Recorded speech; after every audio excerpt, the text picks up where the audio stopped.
one other big red flag here. If you know my dad, that automatically, before I even went homeless, before I even talked about my dad sleeping with a 7-year-old boy, before I even went homeless, if you knew my dad, you are not somebody who's likely to be supportive of me much at all in general. That would include his best friends like Jay Chapman, Markella. Let me tell you what Markella did. Markella actually blocked me when I was trying to get in somewhere for the night, and I was like, I'm standing outside here. That's how cold she was. Jay Chapman and I, there's not really a reason. I don't think that he cares if I'm alive. He just lives up Carswell Hollow. Ron Blevins, Patricia Blevins, know who my dad is. I think they're good people, but I think that he was retiring as I was announcing my dad's lived in 7-year-old boy. So he lost my great connection to law enforcement in McDowell County was retiring just as I needed him. They've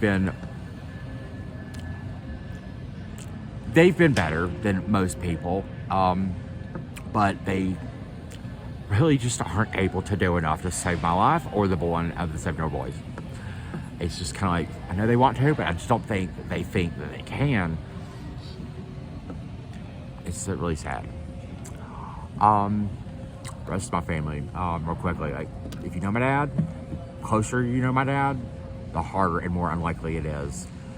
Before I went homeless, number one, number two, art clients would not at all participate in really moving forward with the conversation of, hey, I'd like to unload some artwork so I do not go homeless. Can you buy this? Because you always bought everything from my dad before. The reason I'm selling this is so I don't go homeless. I need to make some cash to pay rent so I don't go homeless. And they declined it.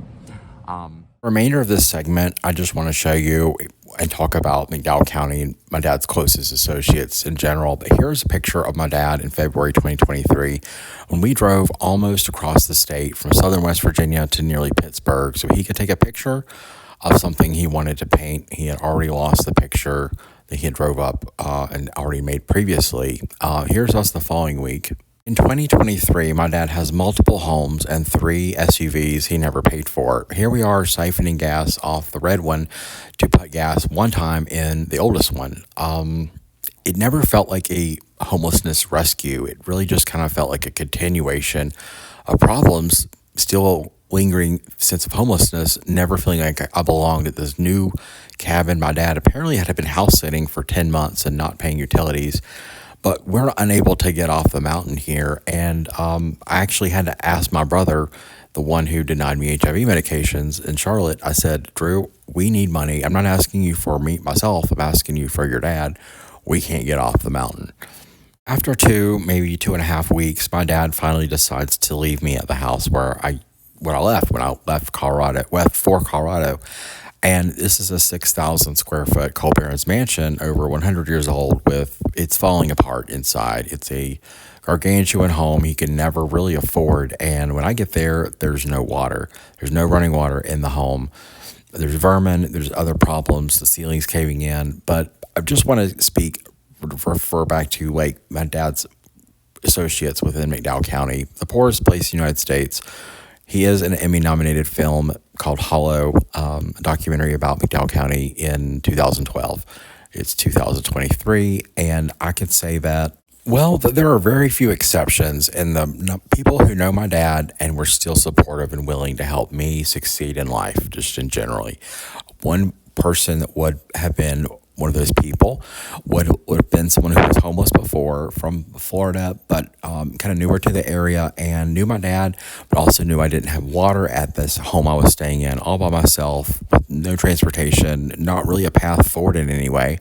And she became a companion. She was definitely supportive of me and was on my team, and just helping me get water and helping me have, someone to see every now and then. I miss her a lot, but overall, you have to kind of know McDowell County is rural and it has that small town feel. So in 2013, when I moved there, just the year before, I entered a 2-year project directorship with WVU, working all over McDowell County schools. And then I was involved in the community from then on, pretty much. Here's me painting a sign for a church through one of its major thoroughfares on Route 52.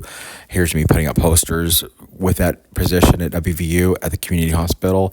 And it was very irregular to me, and things felt amiss. It almost to me felt like walking onto the set of like a horror movie. Really, that's frankly how it felt in all of West Virginia, almost the entire time, including Charleston, but particularly in McDowell County and places that my dad had definitely continued to be after I left for Colorado. It just felt like, I want to show you this next picture. This would have been a public works project that my father completed with my help in the late 2000s, and this is what it looked like in 2023. And this is about as best as I could show you visually how everything has kind of felt in readjusting or coming back with West Virginia in any way, physically there in the earliest part of 2023. And just, I want to tell you, with Todd Fry, I mentioned that my father was sleeping with a 7-year-old boy to him first, and really was hoping he would be the one that would be someone that I could trust to help get that problem solved, however you do. When I would later, months later in 2023, more towards the fall period, actually become more vocal about this, I would reach out to like the retired superintendent of McDowell County Schools or the county commissioner, people that I trusted were supposed to still be leaders or at least have tons of soft power. Or since the superintendent was retired, she was the one I worked with in 2013. I felt that I would have the best luck with her. Overall, all of my relationships in McDowell County just felt like they had already been changed in a way that I was blocked from the start, and it just felt really disheartening, and it still does. I'm going to end this video with kind of a contrast with my relationship with the newspaper. It's now no longer in business, but the editor of the paper and I were in this video I'm about to show you, and I only talked to her about one time in 2023. This was someone I was closer with than my father was, and I only talked to her right after my kidnapping.